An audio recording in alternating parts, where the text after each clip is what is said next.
Dari Abu Hurairah radhiyallahu anhu bahwasanya Rasulullah SAW bersabda, barang siapa yang melepaskan kesusahan seorang muslim dari kesusahan dunia, Allah akan melepaskan kesusahannya pada hari kiamat.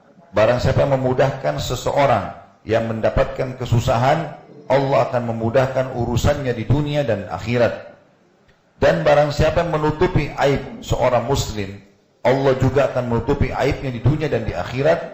Dan Allah selalu akan menolong hambanya selama ia menolong saudaranya, maksudnya saudaranya muslim. Hadis ini memberikan gambaran kepada kita tentang pentingnya berbuat baik sama orang, karena bab kita masalah bab kebaikan dan silaturahim. Jadi hadisnya teracak antara kebaikan dengan hadis-hadis tentang silaturahim dan hadis-hadis tentang berbuat baik secara umum. Di antaranya hadis ini ada anjuran kita mengeluarkan seorang muslim, makna kalimat kurbatan min kurabid dunia, maka siapa yang mengeluarkan seorang muslim dari kesusahan yang dia hadapi, dari kesusahan dunia apapun itu, misal dia lagi sedih kita hibur, dia lagi butuh kita bantu, dia lagi lapar kita makan, beri makanan, dia lagi butuh pakaian kita berikan pakaian, intinya mengeluarkan dari kesusahannya, maka dia pun akan dikeluarkan dari kesusahan dunianya. Hari ini kita bantu, besok kita dibantu. Hari ini kita hibur, besok kita dihibur. Dan barang siapa yang memudahkan seseorang yang mendapat kesusahan, misal dia butuh bantuan, ini hampir makna sama hadisnya, tapi makna kalimat wa man yassara ala mu'sirin. Mu'sir ini biasa dimaknakan orang terlilit utang, ya. Dia butuh sesuatu yang harus mengeluarkan dia dari masalahnya. Maka di sini terutama mu'sir maknanya orang yang terlilit utang ini, ya.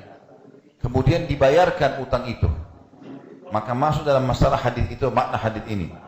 Siapa yang menyelesaikan utangnya seorang muslim atau terlilit dalam masalah utang atau masalah yang dihadapi di dunia, Allah akan juga mengeluarkan dia dari masalahnya yang akan dia hadapi nanti di dunia dan di akhirat. Dan barang siapa yang menutupi aib seorang muslim, tidak boleh kita ceritakan, ya. Kalau kita tahu ada kesalahan, ada aib dari seorang muslim, tugas kita menutupi aib itu. Kalau itu salah, nasihatin. Bukan kita malah sebar ke sana sini, ya, kesalahan-kesalahan dia, tapi kita malah nasihatin, luruskan dan tutupi. Jangan diceritakan orang lain. Jangan ibu-ibu datang ke teman-temannya, itu sebenarnya yang sana tadi ada kekurangannya. Saya sih nggak mau cerita, tapi tapinya ini jadi masalah, ya.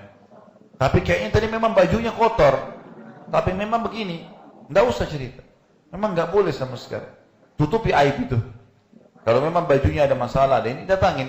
Maaf ya bu, seperti ini. Maaf ya bu, seperti ini. Ya, kita nasihatin, ya. Tentu begitu juga dengan bapak-bapak, ya. Karena kalau memang itu dominan terjadi pada ibu-ibu, saya sebutkan ibu-ibunya, ya.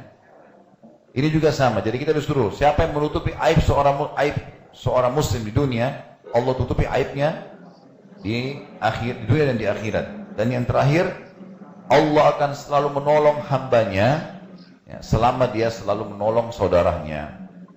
Apapun yang sampai ke telinga kita, bantuan orang, usahakan kita bantu. Bisa saja Allah membuat dia penyebab Allah datangkan rahmatnya dengan membuat orang itu butuh bantuan, kita bantu atau enggak nih, diuji sama Allah. Bantu saja, nggak ada ruginya membantu dia. Semampu kita, usahakan jangan pernah ada orang yang minta kita tolak. Kecuali memang ibu-ibu sekalian dan bapak sekalian, kita tahu orang ini buruk, dusta, nggak benar gitu. Saya pernah dapat telepon dari seseorang, bukan telepon, sebenarnya dia berita yang di SMS kalau anaknya lagi sakit, kanker, apalah segala macam. Kemudian minta bantuan. Subhanallah, saya waktu itu lagi sibuk pengajian, kemudian setelahnya saya lalu jawab. Saya bilang, memang anak ini dirawat di mana? Beberapa waktu setelahnya, ya, mungkin 2-3 hari setelahnya baru saya jawab. Dia bilang, anak saya sakit di rumah sakit Darmais, ya. Kamar sekian, lantai sekian, kalau usah tidak percaya ini nomor teleponnya.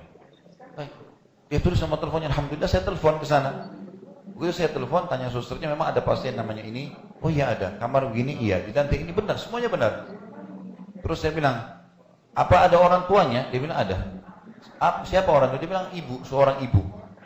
Ada ayahnya enggak? Setahu kami enggak ada ayahnya ini anak. Ini yang hubungi saya laki-laki. Kemudian saya bilang, bisa saya bicara sama ibunya? Bisa. Ibunya datang. Assalamualaikum warahmatullahi wabarakatuh. Ibu, memang betul nama anaknya si fulan? Iya. Anaknya sakit? Iya. Sudah berapa lama sekian lama? Memang butuh biaya? Iya, karena saya tidak mampu. Baik. Ada ibu kenal nggak bapak ini? Disebut namanya.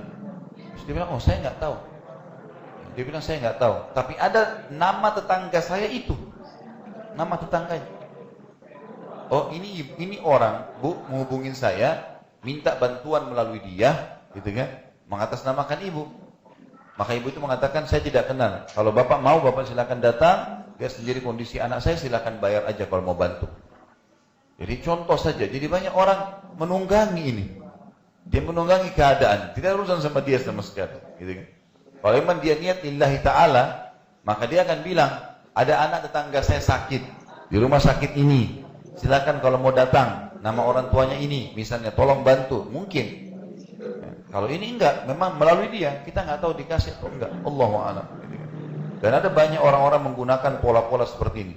Pernah ada tiba-tiba datang ke rumah saya, tiba-tiba saya nggak tahu.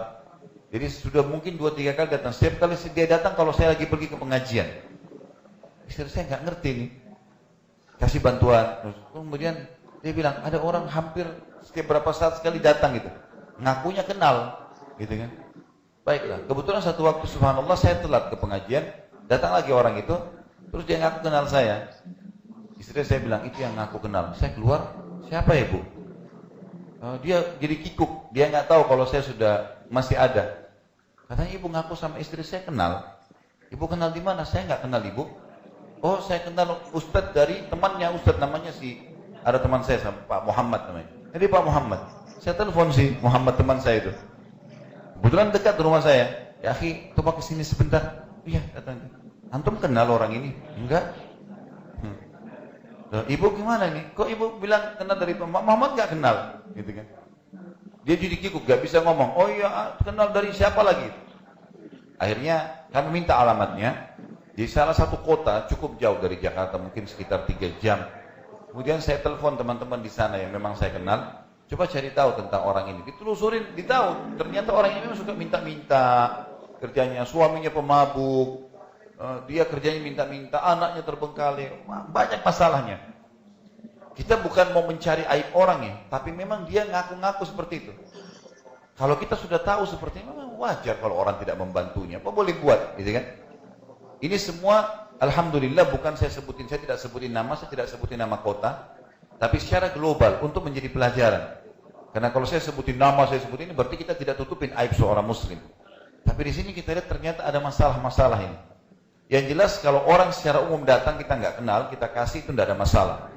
Tapi kalau memang kita tahu ada masalahnya, boleh kita menahannya dan kita berikan kepada orang yang lebih bermanfaat. Jadi boleh mengalihkan sedekah kita kepada orang yang lebih tepat sasaran. Itu nggak ada masalah, nggak dosa itu.